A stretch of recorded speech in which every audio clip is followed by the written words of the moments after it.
Today we see how France moved towards the revolution through what historians have described as different phases of aristocratic, bourgeois, popular and peasant revolutions. We had seen earlier that France under our late Ancien regime was in a state of crisis. The crisis was multifaceted. It had different dimensions. But what was very crucial was the fiscal problem. When France joined the War of American Independence, it was, in a way, the last straw, as it were.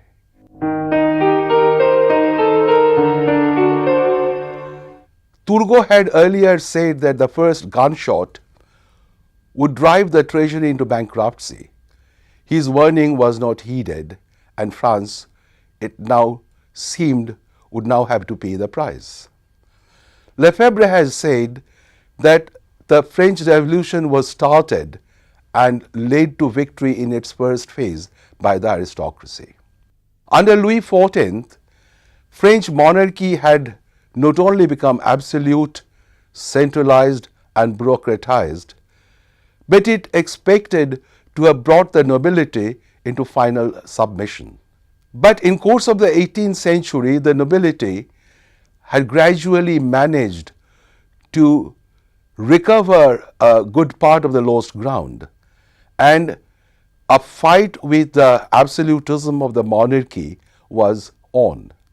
Now they did not have recourse to sword, but they had recourse to traditional institutions like the Parlement, the clerical assemblies or the provincial estates.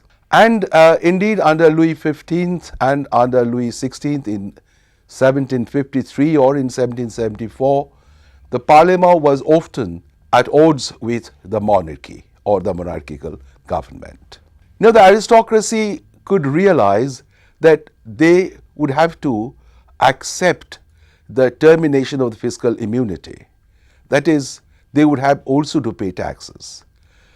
But it would have been very difficult for them to submit without a fight. And this is what they decided to do.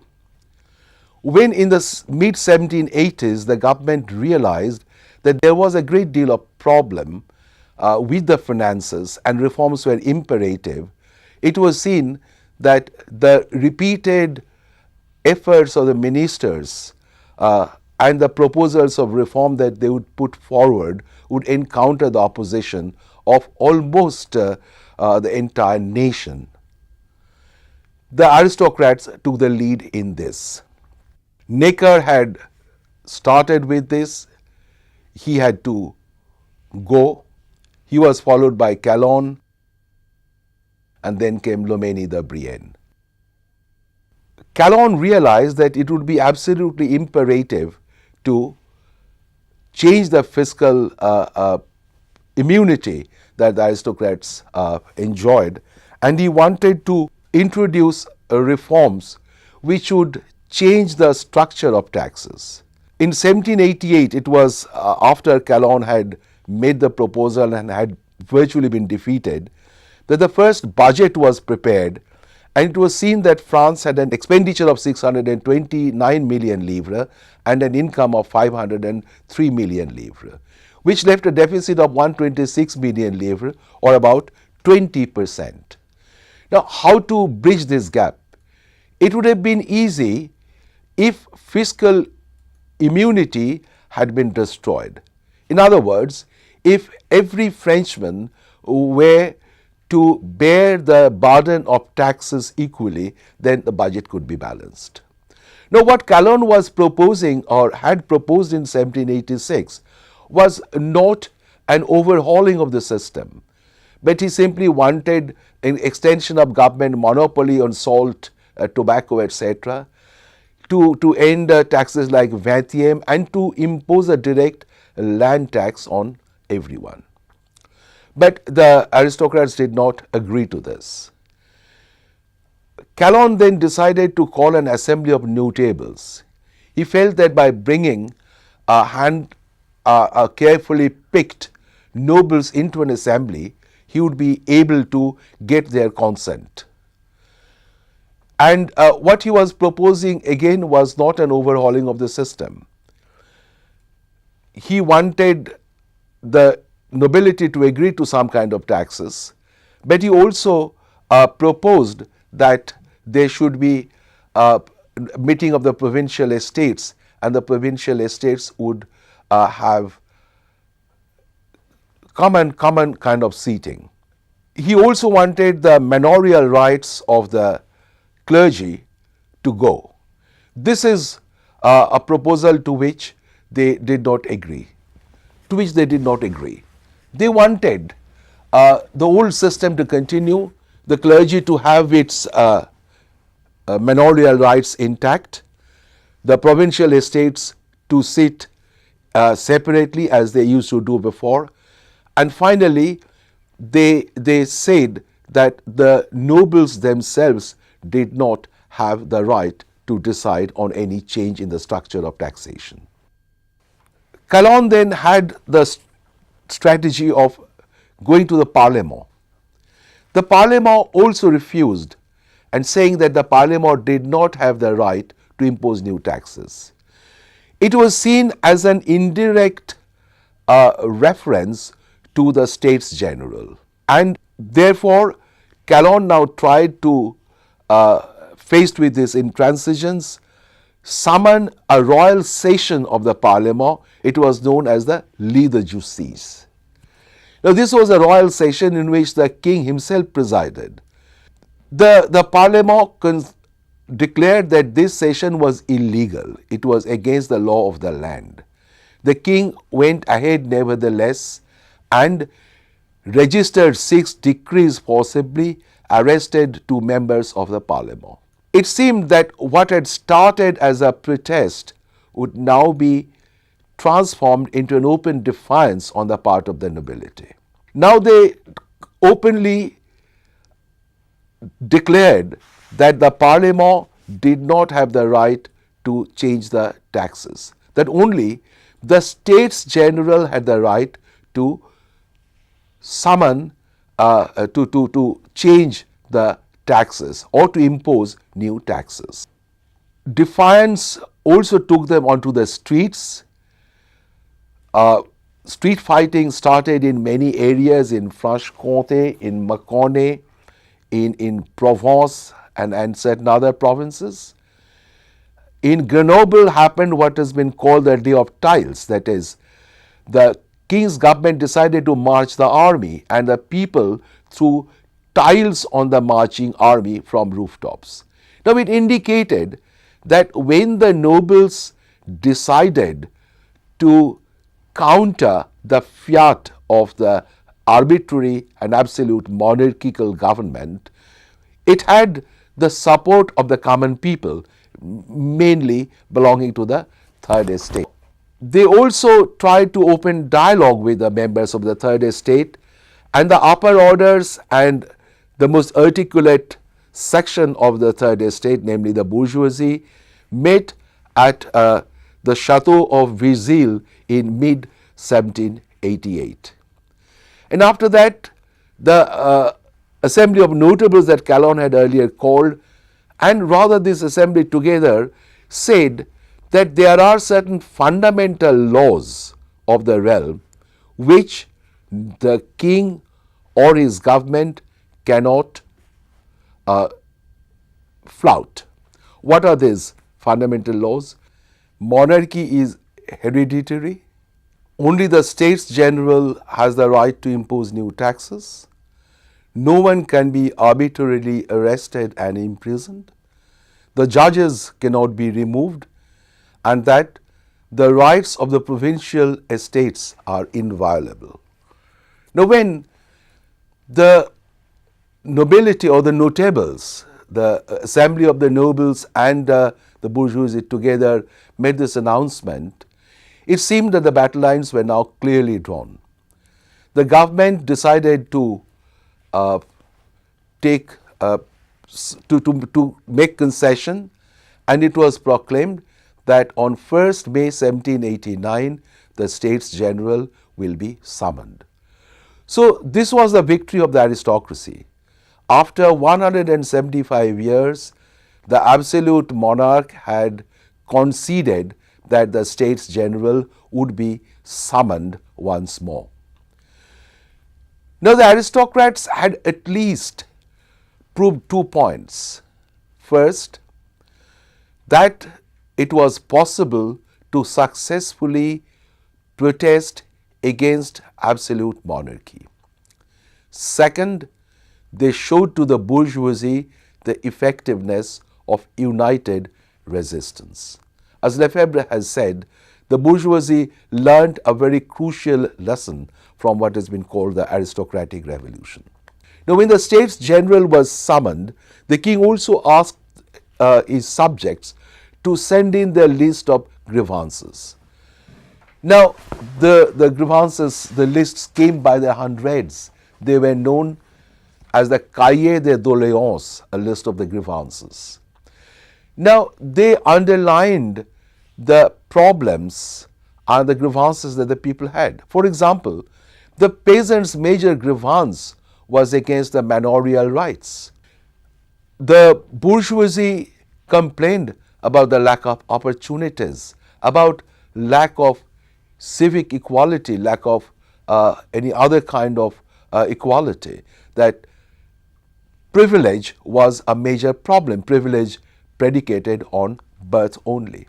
Now, this cahier, in a way, provided a blueprint to the deputies who would be elected about how they should go about the task of reconstructing French politics and society.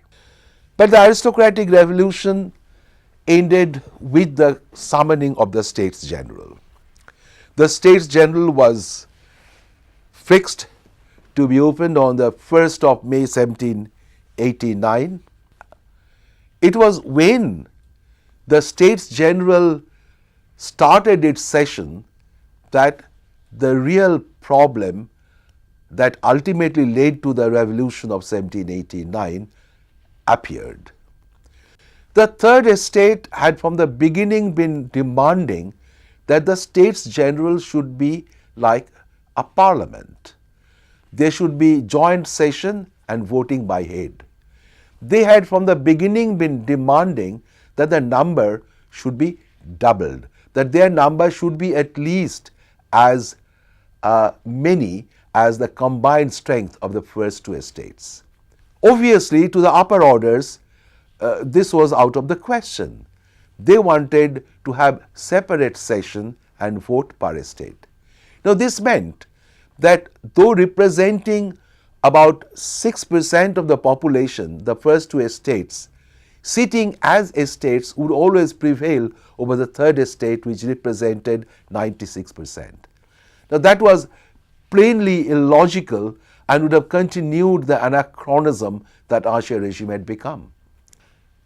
The nobility sent a memorandum to the government. Necker had come back by now, and they said that they would not oppose the liability of paying taxes, but their right to property, their property must not be attacked. Their traditional rights must be respected by the government in whatever reform that they proposed. We had earlier referred to the appeal to public opinion. Now, there was in France something like a public opinion. If one looks at 1788 and 1789, between May and September 1788, about 767 pamphlets had been published. In the last 4 months of the year, there was another 752. In the first 4 months of 1789, 2,639 new pamphlets were issued by various political clubs, societies and individuals. Now, this interest in the print culture indicated that people were talking and thinking about the situation in France, and we're talking about the possible contours of change. Now, they all supported the Third Estate demand of doubling their number, and particularly of a joint session and voting per head, which would have given the whip hand to the third estate and not to the upper two orders. Necker indeed in December doubled the number of third estate deputies, and the bourgeoisie considered this to be their victory. The aristocracy were upset and they protested, but to no avail. However, when the Estates General opened with an address of the king, there was no indication of a joint session. The king, after his address, left asking the orders to have their separate sessions. A stalemate continued for about a month, and it seemed that the bourgeois revolution or even an attempt at bourgeois revolution would have been lost. The king called for a royal session on the 22nd of June. The third estate deputies, however, returned on the 20th of June to find the assembly hall locked. Then they repaired to a nearby tennis court oath to take what is been made immortal by David in his painting of the tennis court oath.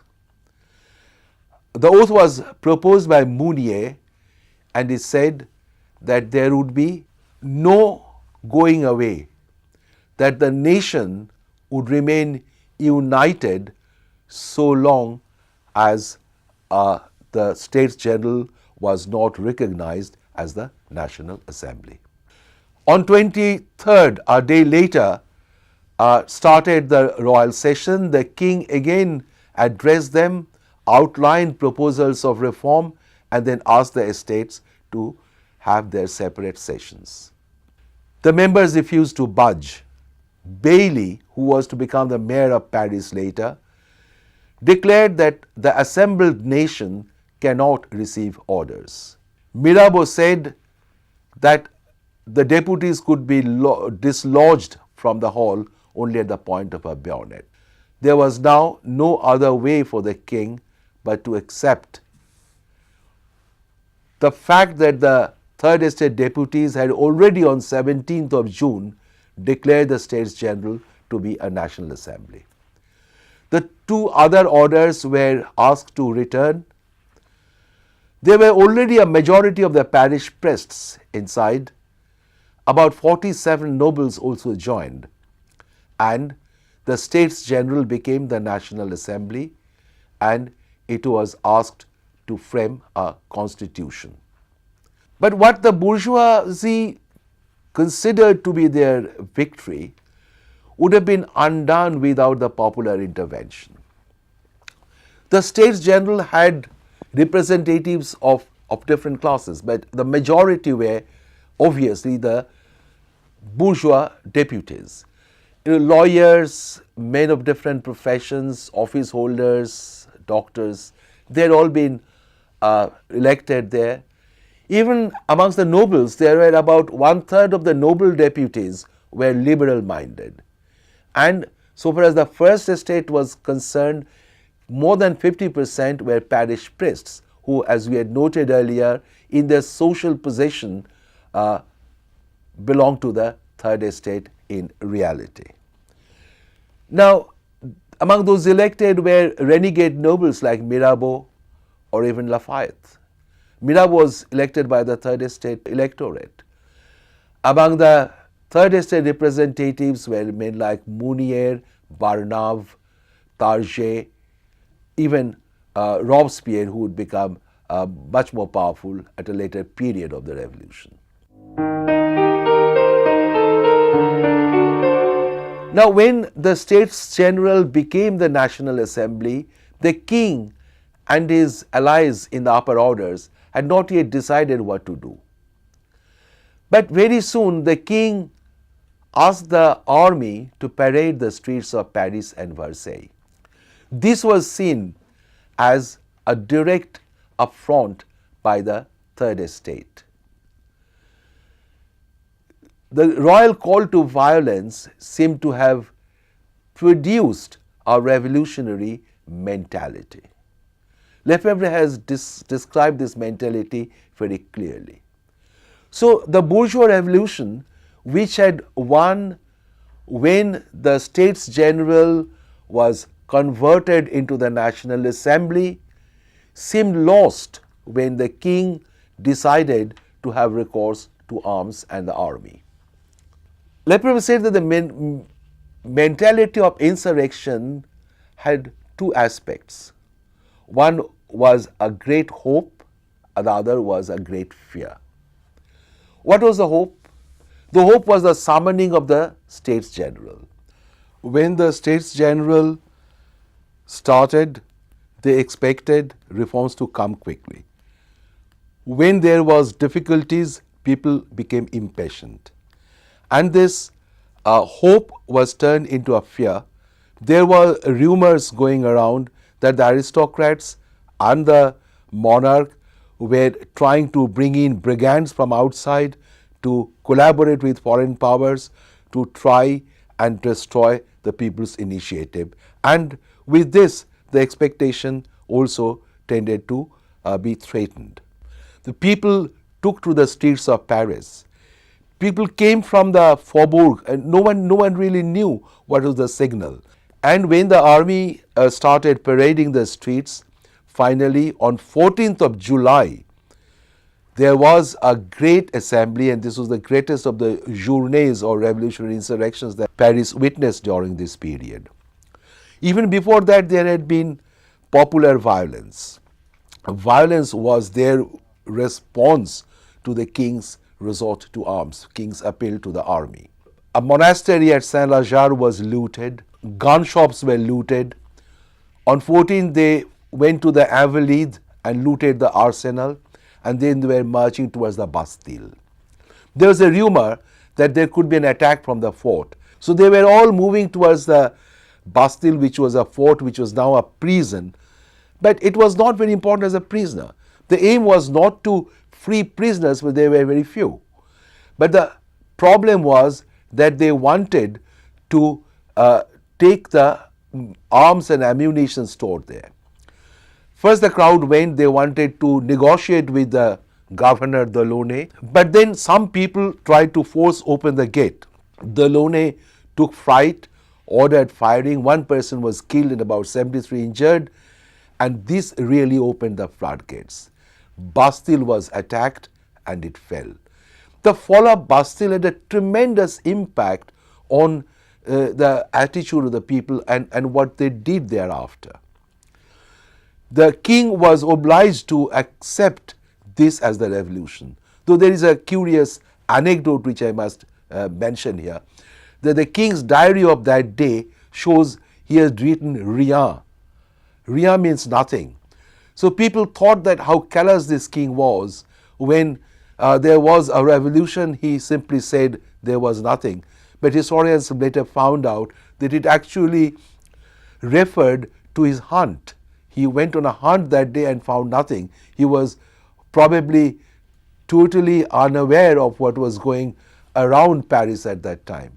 But nevertheless, Bastille's fall was or had a value as a symbol. Bastille was the emblem of the old regime.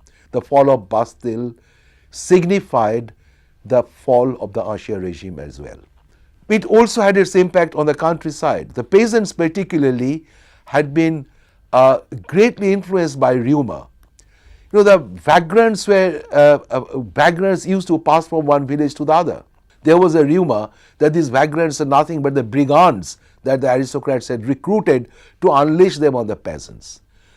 So in particularly the provinces near France, in Hainaut, Franche-Comté, Provence, Brittany, Hainaut, there were a whole series of peasant uprisings, and it was very clear to see that their attack was on the manorial rights. They attacked the manor houses, they destroyed whatever document there had been, and in this way the peasant movement or the peasant revolution in the countryside saved the bourgeois revolution.